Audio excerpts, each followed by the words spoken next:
Olá, pessoal do Versos e Prosas, eu sou a Cris Fuscaldo, sou organizadora do livro De Tudo Se Faz Canção, 50 anos do Clube da Esquina, junto ao Márcio Borges. Bom, esse livro surgiu de uma conversa entre eu e o Márcio Borges e a esposa e produtora dele, a Cláudia Brandão, e a gente conversando sobre os 50 anos do Clube da Esquina, sobre um festival que rolaria na cidade de Niterói chamado Festival Mar Azul, celebrando os 50 anos desse disco que foi pré-produzido em Niterói, na praia de Piratininga, em uma casa onde o Milton Nascimento, o Lô Borges e o Beto Guedes moraram e onde todos que participam do disco visitavam, né, para poder compor, pensar o disco. Então, enfim, muitas coisas estavam acontecendo no início do ano. E aí, tomando um café, eu, Marcinho e a Claudinha, tivemos a ideia de fazer um livro celebrando esses 50 anos e bilíngue, porque eu sou diretora na Garota FM Books, que é uma editora de livros de música, e o primeiro livro que eu fiz pela Garota FM Books foi o Discobiografia Mutante, que é o meu segundo livro, e ele é bilíngue, e ele teve um sucesso internacional, assim. E aí, a gente conversando muito sobre isso, a gente realizou, né, que o Clube da Esquina também tem uma demanda internacional grande, e aí a gente resolveu, então, fazer esse livro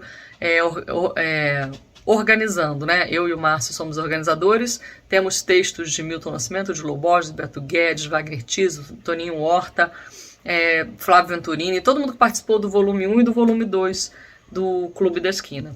Temos também uma biografia do LP, que virou movimento, né? A gente fala que o LP Clube da Esquina acabou botando Minas Gerais no mapa da música brasileira, né? Tornando esse momento todo um movimento de música mineira, né? Então tem uma biografia que eu escrevi e tem um faixa a faixa escrito por diversos pesquisadores musicais. Ana Maria Baiana, Charles Gavan, Bento Araújo, Renato Vieira, Leandro Souto-Maur, Ricardo Scott, Alexandre Matias e muitos, muitos outros.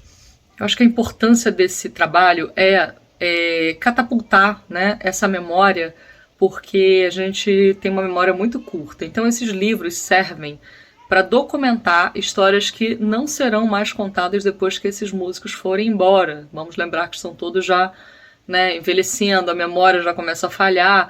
Então acho que é muito importante que a gente cada vez mais possa documentar para futuras gerações entenderem o que foi a música brasileira, né, o que foi esse momento ali nos anos 70, né, é um álbum de 1972, então o que estava acontecendo no país, por que algumas letras falam o que falam, né, e por que essas letras são tão atuais, né? Então eu acho que basicamente a gente precisa realmente dar importância a essa história, né? Bom, o livro tem várias curiosidades, né, espalhadas por ali, né? A gente fica sabendo muito da história do Milton Nascimento como músico, né? O Milton era um crooner, né? Era um cantor, e quando o Márcio Borges conheceu ele, ficou muito impressionado com o talento dele. E o Márcio ficou muito amigo dele e ficou botando aquela pilha de que Milton tinha que compor. Milton achava que não, mas um dia eles foram juntos ao cinema assistir ao filme Jules e Jim e assistiram várias sessões coladas uma na outra, e o Milton ficou muito inspirado e já nesse dia eles compuseram juntos 3 faixas, 3 músicas. E a partir dali Milton disparou, virou o grande compositor que a gente conhece. Então essa é uma das curiosidades, né? A outra é que se não fosse Nana Caymmi, a letra de Clube da Esquina número 2 nunca teria acontecido. No disco essa música é instrumental, é uma composição do Lô Borges, Milton Nascimento e Márcio Borges, na qual o Lô e o Milton não deixaram o Márcio colocar a letra para a faixa que está no LP. Mas a Nana Caymmi um dia disse para o Márcio que essa música tinha que ter uma letra, e aí ela gravou com a letra do Márcio, mostrou para o Milton, e aí Milton acabou topando, e para o Lô, né, e eles acabaram topando, e aí essa música é uma música linda, que todo mundo conhece a letra, e é a letra que dá origem ao título do livro, né? De tudo se faz canção e o coração na curva de um rio, um rio, um rio. O Clube da Esquina segue muito atual, porque a sonoridade é muito atual. Apesar de ter sido um disco gravado em 2 canais, com toda uma restrição, né, técnica que aquela época, né, propunha, mas é um disco com uma sonoridade atual, assim, dá pra gente perceber nos shows, inclusive nos shows que o Milton fez, as pessoas se emocionando muito até hoje com aquelas músicas que ele trouxe, por exemplo, do repertório do Clube da Esquina. E eu acho que é uma música que vai ficar por muitos e muitos anos. Se vai estar daqui a 50 anos viva, né, na memória das pessoas, não sabemos, porque a gente está vendo muita mudança nas formas de se ouvir música. A gente também sabe que depende muito da própria família também, dos herdeiros, né, dos que vão ficando, saberem trabalhar, né, o legado desses artistas. Então não dá pra gente se comprometer hoje e já dizer, mas eu tenho certeza que a minha família e as gerações que vierem, que estão aí, certamente vão conhecer. Então acho que ainda vai demorar um pouco para o Clube da Esquina ser esquecido. Talvez nunca seja mesmo. A ideia de fazer o livro bilíngue é porque a música brasileira ela ultrapassa as fronteiras mesmo, assim, né? Eu fiz o Discobiografia Mutante em 2018 e fiquei muito impressionada com a repercussão que ele teve fora do Brasil. Eu cheguei a fazer um lançamento nos Estados Unidos e eu vendo até hoje livros para o Japão, para a Inglaterra, para a Rússia, para o Peru, para Barcelona, para todos os países, para países diversos, né? Então, a gente também percebeu que o Clube da Esquina tem esse potencial, tem muita demanda, o próprio Márcio Borges já atende a muita demanda no exterior. E esse ano, inclusive, a turnê do Milton Nascimento também foi para o exterior, né? E isso mostra que tem muita gente lá fora interessada. O próprio Márcio Borges fez algumas palestras também nos Estados Unidos esse ano.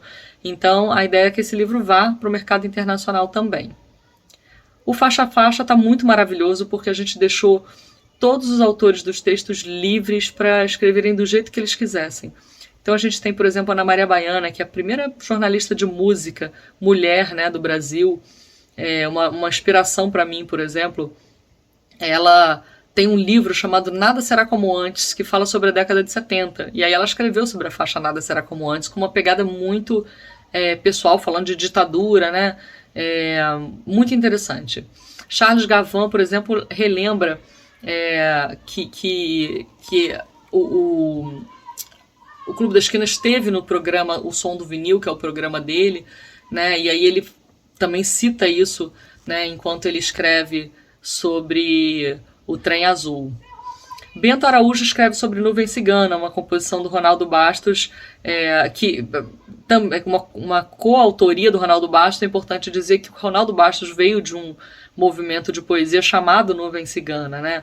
Então são muitas curiosidades, são 21 faixas, né? Então tem que ler o livro para saber tudo que tem lá dentro. Então, pessoal do Versos e Prosas, eu queria convidar vocês a adquirirem o livro, né, de Tudo Se Faz Canção, 50 anos do Clube da Esquina, que é um livro organizado por mim, Cris Fuscaldi, e pelo Márcio Borges, letrista do Clube da Esquina, muito amigo, irmão do Loborges, muito amigo de Milton Nascimento.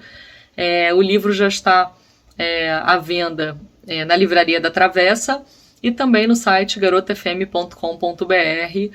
Dá para ter informações, e outras lojas que virão a vender esse livro também estarão no site da editora. Então estão todos convidados a mergulhar nesses 50 anos do Clube da Esquina.